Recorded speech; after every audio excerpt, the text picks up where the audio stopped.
Pada Januari lalu cuaca terpantau tidak begitu basah, beberapa hari bahkan panas terik seperti musim kemarau. Tapi pertengahan Februari pemirsa, kita lihat bersama Indonesia kembali diguyur hujan. Apa yang terjadi serta daerah mana saja yang berpotensi diguyur hujan dengan intensitas tinggi? Untuk membahasnya kita sudah bergabung bersama dengan kami Bapak Guswanto, Deputi Bidang Meteorologi BMKG. Selamat siang Pak Guswanto. Selamat siang Mas Marvin. Baik Pak. Salam sehat juga Pak Guswanto. Oke, ini menjadi konfirmasi kami bersama. Apakah kita sebenarnya berada di tengah puncak musim hujan atau seperti apa, Pak? Baik, Mas Marvin. Jadi bulan Desember, Januari, Februari itu memang kita prediksikan itu adalah musim hujan. Dan puncaknya adalah di Januari, Februari ya. Khusus untuk DKI Jakarta, memang itu dasarian 3 Januari atau dasarian 1 hingga 2 di Februari. Itu yang ya. Kemudian hal ini disebabkan oleh adanya aktifnya kembali monsun India yang membawa uap air masuk ke Indonesia. Kemudian di samping itu kita melihat adanya cross equatorial north-south atau selokan dingin yang masuk juga ke wilayah kita. Kemudian di samping itu ada posisi lokalnya, yaitu tentang pertemuan ataupun konvergensi daripada angin yang tertiup ke wilayah Indonesia. Nah, dari 3 kombinasi itulah yang menyebabkan adanya peningkatan curah hujan di wilayah Indonesia. Saya kira itu Mas Marvin. Oke, kiranya kondisi ini akan bertahan sampai kapan Pak Guswanto? Kalau kita melihat kondisi ini bertahan sampai kapan, Desember, Januari, Februari itu masih masuk dalam musim hujan. Sedangkan Maret, April, Mei itu adalah musim peralihan atau pancaroba dari musim hujan ke musim kemarau. Di mana nanti kita melihat April itu sudah akan tampak lebih jelas memasuknya musim kemarau.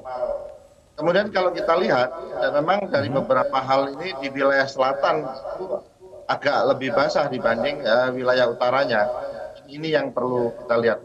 Nanti sampai kira-kira Maret itu masih pertaruhan, April baru akan kelihatan dia akan memasuki musim kemarau. Oke, berarti masih patut waspada untuk bulan Maret ini ya.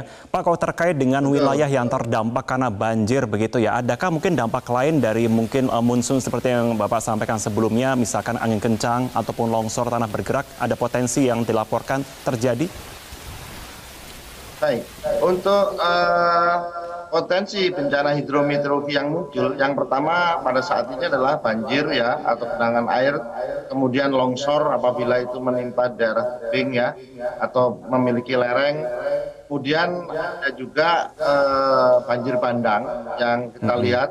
Nah, pada saat ini kita melihat untuk perakiraan cuaca berbasis dampak ya pada tanggal 28 sampai 1 itu masih bisa terjadi di beberapa wilayah ya. Kita lihat misalkan di sini ada Jawa Timur, Jawa Tengah, ini masih akan perlu waspada karena dia sudah siaga untuk terjadinya bencana hidrometeorologi.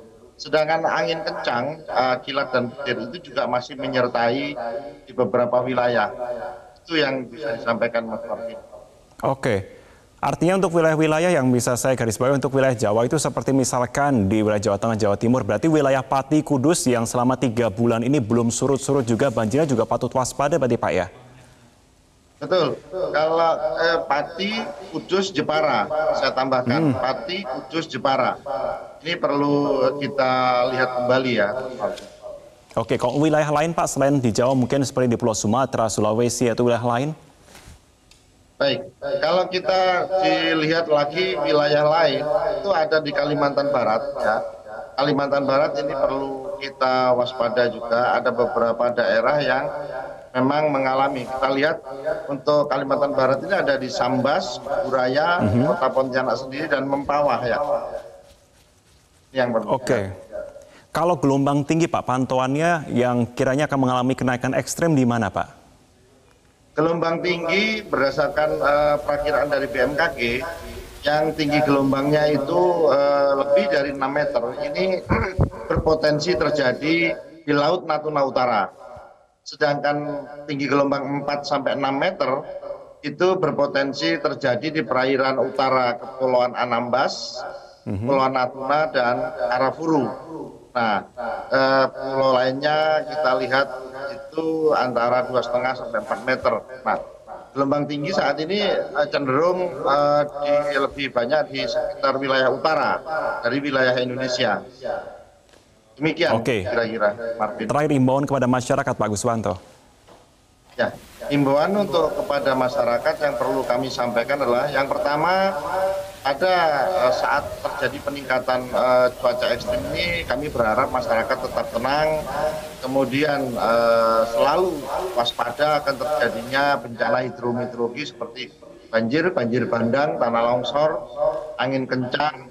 Ini terutama untuk daerah masyarakat yang berada di tinggal ataupun di daerah wilayah rawan bencana, misalnya seperti di bantaran sungai atau tinggal di daerah pegunungan atau tempat yang memiliki lereng lebih dari 15% ya. Kemudian juga bisa di daerah-daerah yang di tepi pantai harus waspada terhadap gelombang tinggi. Kemudian juga kami berharap masyarakat juga tetap mengupdate informasi cuaca dari BMKG, bisa dari melalui YouTube BMKG, bisa melalui websitenya, bisa melalui sosial medianya, bisa melalui telepon pintar info BMKG, ataupun call center 196. Ini yang terus kemudian yang terakhir adalah kami juga menghimbau kepada masyarakat agar mengenali lingkungannya lebih detail kembali. Misalkan lingkungan saya itu sekitarnya drainase yang tidak baik, kemudian ada pohon yang sudah usia lapuk, itu perlu kita perhatikan. Karena mitigasi yang sesungguhnya itu adalah dengan mengenali lingkungan tempat tinggal kita dan mengetahui informasi cuaca ekstrim yang akan terjadi. Demikian, Marvin. Terima kasih Pak Guswanto, Deputi Bidang Meteorologi BMKG sudah bergabung bersama dengan kami. Sehat selalu Pak Guswanto, terima kasih.